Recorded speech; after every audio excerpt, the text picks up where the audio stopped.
A very good morning to all of you. Welcome to today's news analysis. We are doing the Indian Express papers Chandigarh edition. Now, in the front page today, the most important news from exam point of view is about the conviction of Rahul Gandhi. So let me tell you what all has happened very briefly and then from exam point of view. So Rahul Gandhi had, during one of his election campaigns, he made a defamatory remark against the Modi surname, and somebody filed a case, a defamation case on him. So he was charged under Section 499 of the Indian Penal Code.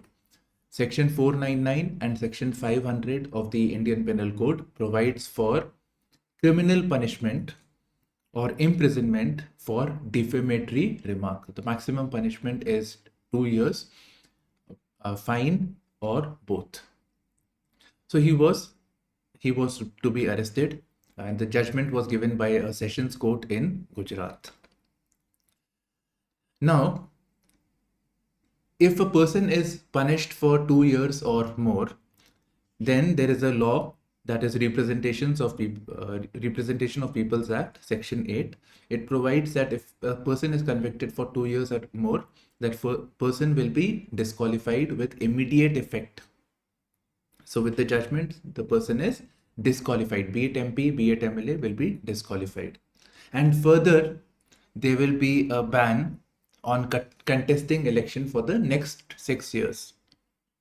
So 2 years plus 6 years. So whatever is the amount of imprisonment plus 6 years.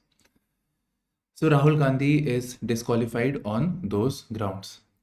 Now Rahul Gandhi wanted to appeal against the judgment of the Sessions Court. He said that it is a harsh judgment. The maximum punishment has been given with the idea of disqualifying him. So this was a motivated one. So he went to the higher court, which is the Gujarat High Court. Now Gujarat High Court has declined. It has declined stay on the conviction. So he will be convicted. If he had gotten stay, then obviously it would have meant that this is under review, right? So he would not have been disqualified, would have been stopped for the time being, temporarily. Okay, so High Court has also declined. He's saying that the concerned person is an MP of a great stature, and making such a casual remark doesn't befit him, and the punishment is apt. So now the only option is for him to approach the Supreme Court, the next higher appellate authority. Now in the today's explained section, it is being said that High Court could have considered giving him a stay, given that his punishment was not, given the different judgments from the Supreme Court and the provisions of the IPC, etc., a more lenient approach could have been made by the High Court. So that time we will discuss. Now coming to the exam point of view, so clearly we have an issue of disqualification, quite evident in our Polity Lakshmikant book also. So like questions could be like, what are the grounds for disqualification? So we have to state, and maybe there is a tail question on disqualification on the grounds of conviction. So that is how a question may be asked in the mains GS2 paper. So besides Section 8, Section 8 of Representations of People's Act, which provides for disqualification on the grounds of conviction, there are provisions mentioned in the Constitution as well. Article 102, Article 102 and 191 are for disqualification. 102 is for the MPs and 191 is for the MLA. Then disqualification on the grounds of defection is provided for by the 10th schedule of the Constitution. So very quickly we can read them also. So there is Article 102 and 191. The grounds are holding an office of profit, being of unsound mind or insolvent, or not having valid citizenship. Okay, so this was about disqualification. I have given you a decent idea about how a question can be asked. Let's move forward.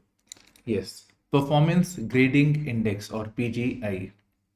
So Chandigarh, Punjab top performers in school education. Now this topic, performance grading index, seems to be important for your prelims, and it is about ranking schools in their performance. Now Ministry of Education releases this PGI, performance grading index, and they have made certain changes in the recent times. They have made this index more comprehensive.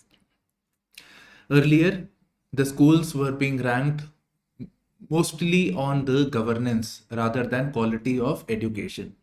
Now, in the recent times, um, more emphasis is given on learning outcomes, equity, and also infrastructure. So, learning outcomes, equity means inclusivity. If all stakeholders of the society are getting enrolled into the schools, if there is discrimination not taking place, that is equity. Fairness and infrastructure. So we have the parameters also for the performance grading index. Okay, so Chandigarh and Punjab are top performers. Now let us look at it from mains perspective also. Mains point of view. There is a theme that is emerging when we talk about the education sector, that we are focused, we traditionally we have been focusing on making universal enrollment or having more students enrolled into the school. So that has been the idea. So we have been focusing on creating of infrastructure or quantitative terms, that this is the enrollment, this is the dropout rate. But the focus has not been so much on the quality of education or on the learning outcomes. So we need to change this. So now we have Sarva Shiksha Abhiyan, for instance, right? Right to Education Act. They were all talking about bringing in children who were outside the purview of education or formal education into the schooling system. But now what is happening in the school should also be focused upon the learning outcomes, the quality of education, because that is very, very important. Internationally also, UNICEF, etc. have UNICEF, World Bank, they have criticized India's approach in that regard. Now, it doesn't mean that we do not focus on creation of quality infra enrollment, but we also need to focus on the learning outcomes aspect, quality of learning. In fact, I'll tell you honestly, this is the first time we are coming across learning outcomes in a government indicator. Otherwise, we have to depend on an NGO's report. Assessment of education outcomes. ASER report is there, from where we get to know about the learning outcomes. That is a private NGO is providing us that data. Okay. This is about the next news. Can a statute have limitless discretionary authority? Okay. You know this famous comedian Kunal Kamra? He has gone to the Bombay High Court and he has said that there is a problem with the amended IT rules. The amended IT rules is expressing concerns about the issue of fake news. We all know fake news are very, very bad. They're detrimental. So for dealing with the issue of fake news, the government has proposed the constitution of fact-checking units. And sometime back we heard that the people who do this fact-checking work, they have to register with this authority, right? So that has to be done. So that is one thing, that registration is required now. So independently, no, you have to register with the fact-checking unit. So you see I'm telling you the flaws now. And Bombay High Court has also looked into it. Second, fact-checking unit, if suppose a fake news is there on WhatsApp or your Facebook, social media, Instagram, whatever. So we can call the social media and companies as intermediaries, because they are intermediaries between me and my following, right? So somebody is posting and is following. So they are intermediaries, or they are the platform on which the information is being shared. So let's say the fact check unit says that particular post is fake. So the intermediaries now, according to the IT rules, they have to remove this post. They have to remove this post over here. Now, the Bombay High Court has said that if it is fake or misleading, so even if it is fake, misleading, or false, it has to be removed. Now, in this case, the Bombay High Court is saying that it is quite possible that the government agencies, for instance, if there is something critical of the government, they may say that such thing is fake, false, or misleading. For example, there is a criticism about a government scheme or some corruption, so the government may say that this is a misleading news about the government. It is defaming the government. So this news has to be dropped. So this can be seen as a violation of Article 19, freedom of speech, and right. So this power can be abused. So this is not permitted. This should not be permitted. So fact-checking units will have to be taken down by online intermediaries if they wish to retain their safe harbor or legal immunity against third-party content. If somebody posts on them, if they remove that post, then they will not be liable for legal action. Then there is a concern about the very definition of fake, false, and misleading. So the definition also is not very clear, the Bombay High Court has said. So on the grounds of vague definition also, this provision can be struck down by the High Court. So that's the basic thing. So this was about the fact check unit, right? So yes. Moving on.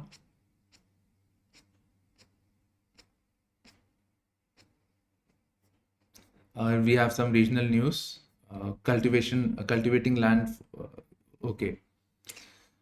There are these land tenants who are known as pattidars. They have gotten rights to farm. So they have been cultivating for a very long period of time. They will get ownership of this land. In Himachal Pradesh, rain claims 43 lives. So issue of floods and landslides. So disasters. So this has caused so many deaths. So what mitigation measures need to be taken? So that can be seen from GS3 point of view. We scroll further. Yes. At 27.29 hectares, Punjab touches 86% of paddy sowing. Ludhiana tops charts. So yeah, it's basically an update on the cultivation season. This is about food security. So if good cultivation is taking place, so naturally it will safeguard food security. Now, why we are focusing? Because previously we thought that there'll be a weak monsoon given the El Nino effect, but more or less the cultivation is on track. Yeah, so this is about the Rahul Gandhi plea. This is an explainer. Here we'll be basically focusing on how High Court, the Gujarat High Court could have given a more lenient view to this verdict. So High Court, Gujarat High Court has not stayed the conviction of Rahul Gandhi. So here the case has been made that that the High Court could have taken a more lenient approach. It could have given a stay. So there is a judgment, Shyam Narain Pandey versus the state of Uttar Pradesh. And here there is a talk of moral turpitude. That is, while giving stay, one must, the Supreme Court said that they could have focused on moral turpitude. Now, moral turpitude means, let's say a certain action has taken place, certain thing has taken place. So if it has affected the sentiments or standards of the community. So if there is a remark on the Modi surname, if it has actually offended the Modi community, so that would be coming under moral turpitude. If this remark has actually violated, upset the sentiments of those people. So moral turpitude. So moral turpitude, again, for this thing is there in the news is concerning moral turpitude is which of the judgments. So Shyam Narain Pandey versus State of Uttar Pradesh. Then we have section 389 of the Code of Criminal Procedure. It provides, it says that stays can be provided if the punishment does not exceed 3 years. So 3 years and above is seen as a serious offense. 3 years and less is not seen as a serious offense. So court more or less gives stay on these matters. So section 389 of the Code of Criminal Procedure. So it's not a serious offense. Then section 2 of the Indian Penal Code. So again, it is serious offense if the punishment is between 3 and 7 years. Below 3 and 7 is not deemed as a serious offense. And further, the punishment that is given of 2 years conviction under section 499 of the IPC, it is a bailable and a non-cognizable offense. Non-cognizable means again not serious in nature, and if arrest is to be made, it cannot be made without a warrant. Warrant is required to arrest a person. So that is non-cognizable. Now over here, naturally we are talking about an MP getting disqualified. Now Rahul Gandhi was an MP from the Wayanad constituency of Kerala. So since he has lost his seat and there is still 1 year to go for election, so the former election commissioners are saying, that by now the by-poll should have been conducted. By-poll means election for only that particular constituency. And let's say elections take place. So this person's tenure will not be 5 years, but it will be for the remaining term of the Lok Sabha. Right? So now 2024, the Lok Sabha elections 19 plus. Yeah, so 2024, we will have the next Lok Sabha elections. So let's say there is 1 year and plus to that period. So that tenure of that MP or MP would be, if elected, will be the remaining term till the next Lok Sabha election.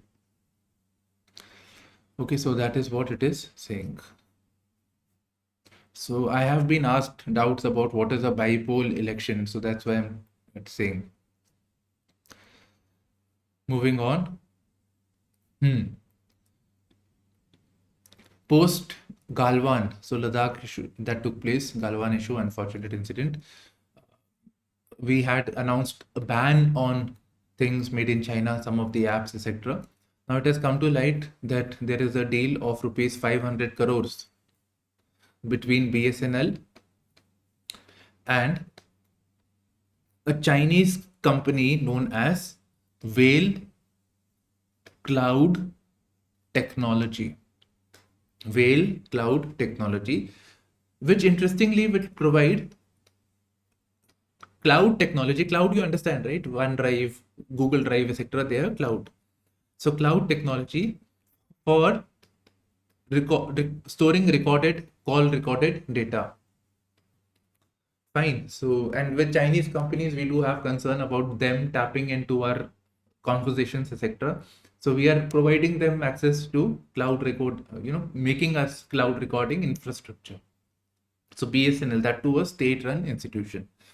And interestingly, the Whale Cloud Technology was a subsidiary of ZTE, which, according to the recent policy of Department of Telecommunication, in 5G technology, they are saying that equipments from ZTE company and Huawei company should not be used for next generation telecommunications, 5G and 6G. While here, immediately post this thing, your Galwan issue in 2020, we had this deal go through in some months. So this is an issue, right? And BSNL is the sole service provider in left-wing extremist areas, also left-wing communist, while China is also a communist country, and it is said that they have a soft spot for Naxalite movement. So that is it. Yeah, it's just an update. Moving on, some diplomatic row has taken place between US and India. So US ambassador to India was asked that what do you think about the Manipur issue? He said this is an internal matter of India. Till this it was fine, But he further said, if required, if told, we will be helpful, we will we will assist in handling of the crisis. And this hasn't gone down well with the principal opposition party, Congress. So they are saying that this is a wrongful statement. And even the former ambassadors of US have also criticized this statement by the present US envoy to India. So they have to be sensitive towards this. Okay, NSA Doval meets UK counterpart, erases Khalistani extremism. Fine, I think the statement is sufficient. Now, moving on, they also discussed counter-terrorism, terror financing, use of internet for terrorism, illicit drug trafficking, and counter-radicalization. All these topics are directly part of your GS3 main syllabus also. Further, with just saying fake news, etc., issue of hate speech and radicalization is something that needs to be prepared. Our speaker is in Mongolia to train, as part of an initiative whereby we will help them develop related institutions like parliament, etc.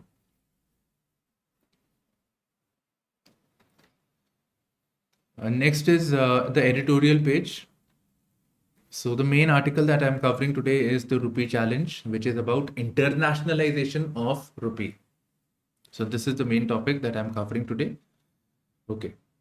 So only yesterday we talked about that there is a committee of the Reserve Bank of India known as the Interdepartmental Group. So this is an expert panel to look into the issue of how Rupee can be internationalized. That is the use of Rupee in international markets. So presently, normally when we trade, we are trading in dollar terms and foreign currency, mainly in US dollars. So why not use Rupee in international trade transactions? So RBI was looking into it. For that, this committee was formed, known as Interdepartmental Committee. Now, what are the benefits of internationalization of the currency? By the way, this has to be prepared. You have to write an answer on this thing. So first of all, write internationalization of the currency, then internationalization of Rupee, definition, then what are the benefits, what are the measures that can be taken, and concerns. Right, so that's how you should prepare for it. 150 word as well as 250 words. So this has to be there on your tips. Okay, so the benefits are, it will, if we trade in rupees, the exchange rate risk will not be there. Presently, if something happens to US dollars, let's say because of the Russia-Ukraine crisis, the dollar rate increased. Or let's say because of foreign portfolio investors going outside of India, again, dollar appreciates. When dollar appreciates, the rupee falls down. Right? This thing should be clear to you. So, yeah. So when such a thing happens, naturally it affects our country, and more so because we are more dependent on dollar than any other currency. So exchange rate risk gets undermined, and exchange rate risk affects the overall health of the economy. We are crude dependent economy. Crude is imported in dollars. So if dollar gets more expensive, we pay more for crude, that too in foreign currency. It affects availability of forex. So it affects our ability to pay international amounts. Then if we use rupees, the demand for the US dollar will naturally come down. And USD is sensitive to the global events. Overall, it is there they are required. Then we will not need to maintain forex war chest. Presently, we boast $400 billion are there, $350 billion are there. So we don't need to have such sort of capital preserved with us that tomorrow, if there is a crisis, the RBI has that sort of reserves with it, so as to maintain the stability of rupee. Then the risk to sudden stops and reversal of capital flows. right? For foreign portfolio investor says that we want to take out our money back from Indian stock market, so it will affect our currency stability. So that keeps happening. Today they are investing, tomorrow they will take back. Or the US federal bank says that we will increase the interest rates. So again, the US markets will become interesting. So the money will go back to US. So that risk to sudden stoppages and reversal of capital flows will be mitigated. It will not ever go, but it will be mitigated. It will be diluted. So these are some of the benefits. Now, several what measures can be taken. Uh, so we'll mention the first, which the ones that are mentioned in the article itself. So it is giving us short-term and medium-term goals. So it is saying that we should put in place approach for dealing with trade arrangements. So trade arrangements should be there. There should be a possibility for Indians to trade with, with the possibility of trade in rupees. Right. First of all, that option should be available. So for invoicing, settlement, and payment in rupee and local currency. So if that option is only not available, then there is no point, right? So first of all, creating an option of trade or having trade arrangements in the local currency.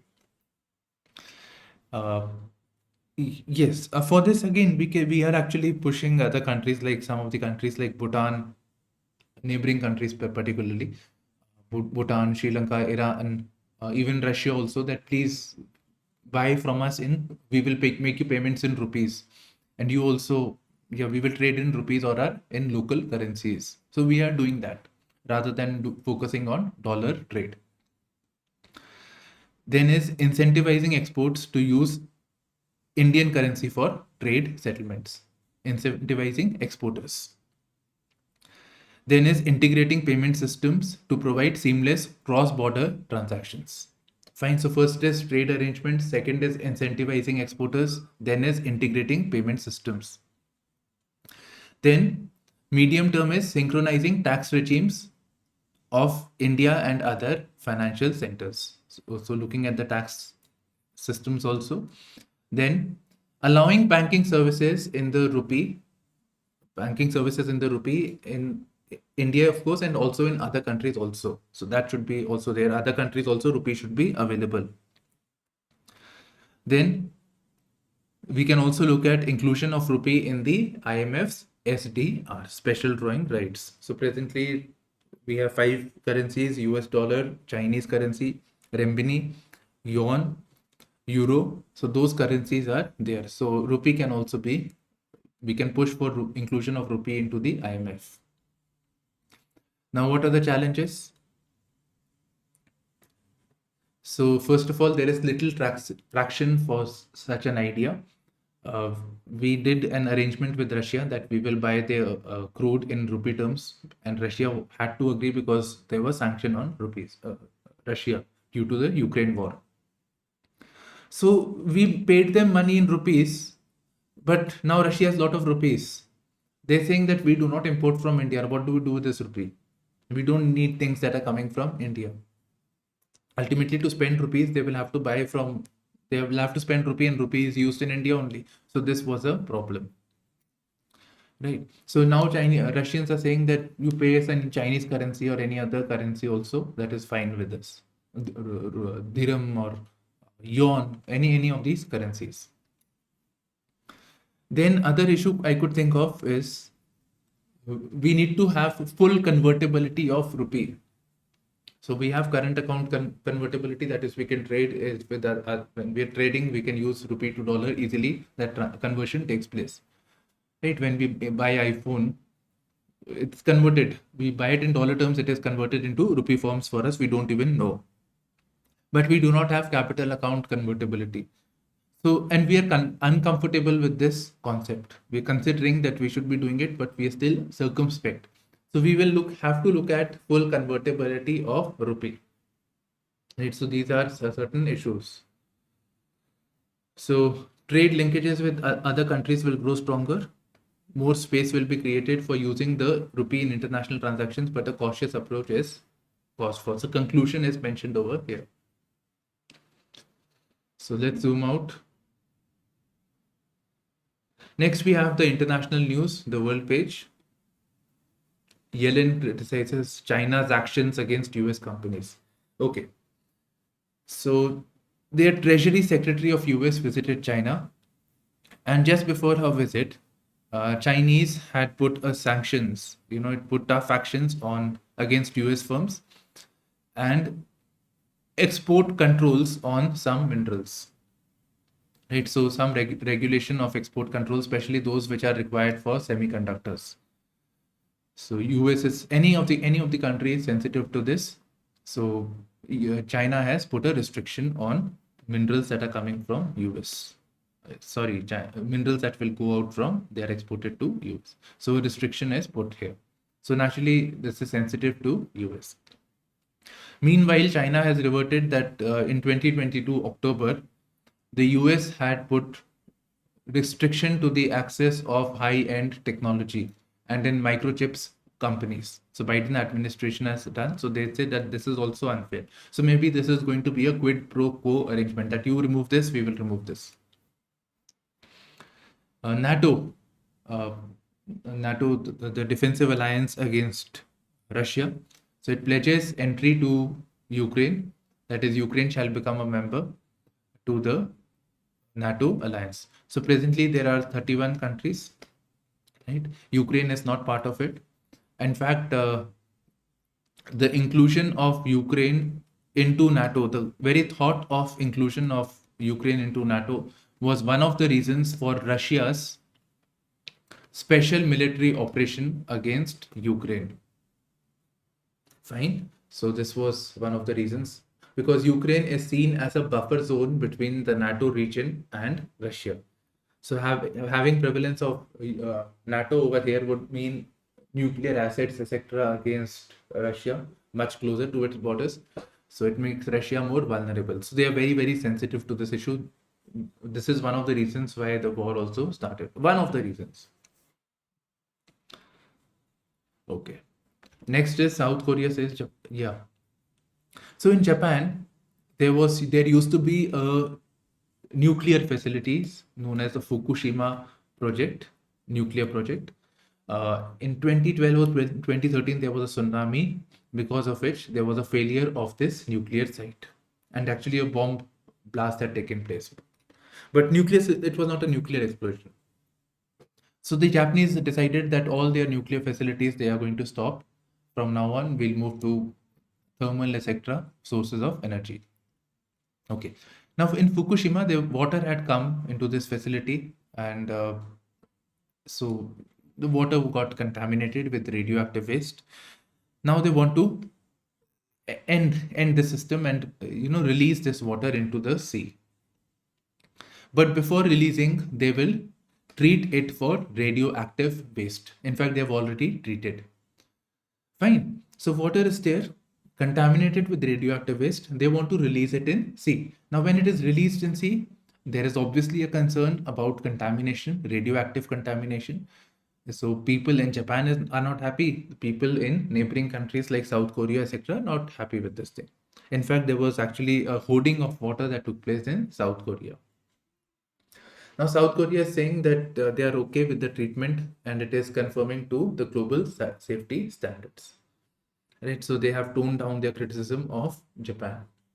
Now, this may be because South Korea wants good relations with Japan. Right, so that could be a reason. South Korea already has existing tensions with North Korea, as well as to some extent China also. So maybe that could be a reason. Okay. US to destroy last chemical weapons, ending deadly World War I chapter. Right, so some of the rockets were there which were hosting the nerve gas, a chemical gas, mainly the GB nerve agent. So these were first used during the World War I, chemical weapons, and about 1 lakh people had died at that time. So these weapons are being destroyed, the chemical weapons. So whatever remaining were there. Now chemical weapons, as you can see, they are very, very bad. They are harmful. And there is a convention known as the Chemical Weapons Convention to prohibit development, production, and stockpiling of the chemical weapons. Next, we come to the economy section. So very quickly, so more of corporate news today. Two Bangladesh banks to offer Indian national rupee transactions. So you see something about internationalization of rupee.